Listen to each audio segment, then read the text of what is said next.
जिसके संग से हमारा जीवन बदल जाए, जिसके पास बैठने से हमारे हृदय को शांति मिलने लगे, जिनको देखने से ऐसा लगने लगे कि आज हमारा जीवन सफल हुआ। बस यही कुछ बाहरी बातें हैं, अन्यथा संत को पहचानना बड़ा कठिन है। देवर्षि नारद जी ने लिखा, महत्संगस्त दुर्लभ हो, महापुरुषों का संग मिलना बड़ा दुर्लभ है, और मिल जाए तो अगम्य पहचानना बड़ा कठिन है। क्योंकि बाहरी वेशभूषा ये सब नाटक में भी की जाती है। अब हम सच्चे हैं कि कच्चे हैं ये हम तो नहीं कहते, लेकिन भगवान के ये पक्के हैं। भगवान के सिवा हमारा कोई नहीं, ये हम कच्चे हैं कि पक्के हैं तो भगवान जाने, लेकिन भगवान हमारे पक्के हैं ये इसमें कोई संशय नहीं।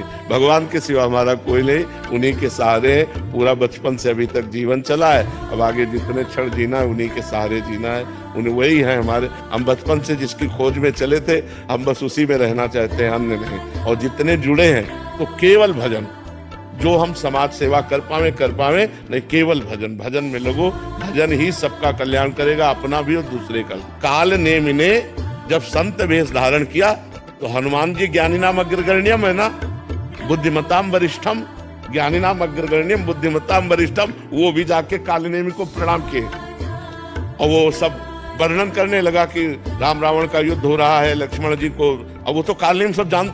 हनुमान जी ने कहा, आप कैसे जानते हो? बोले तुमको भी ज्ञान हो जाएगा, हमसे गुरु दीक्षा ले लो।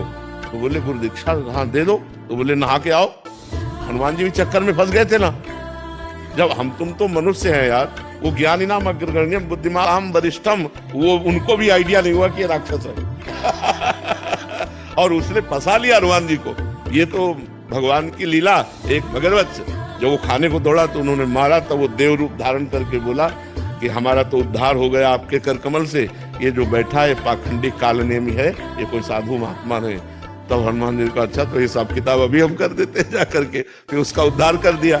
तो जब इतने बड़े महान पुरुष हनुमान जी महाराज कालनेमी को जाकर के उसके वेश को प्रणाम करते हैं और उसकी बात में आ जाते हैं, तो दंभी पाखंडी नाटक कैसे पहचाना जा सकता है? सत्य मार्ग तो जब हम बहुत काल, जब बहुकाल करी सत्संगा, हम बहुत काल उनका संग करें, तब हमें पता चलेगा कि हमारे आचरणों में परिवर्तन आया कि नहीं। फिर भी वो हम अपने से पहचानेंगे। अगर उनके संग से हमारा गंदा भाव छूटता है और हमारे अंदर अच्छे भाव आते हैं तो साधु हैं। हमारे गंदे आचरण छूटते गए, हमारा भगवान से प्रेम होने लगा, हमारा जीवन बदल गया, तो साधु संग हो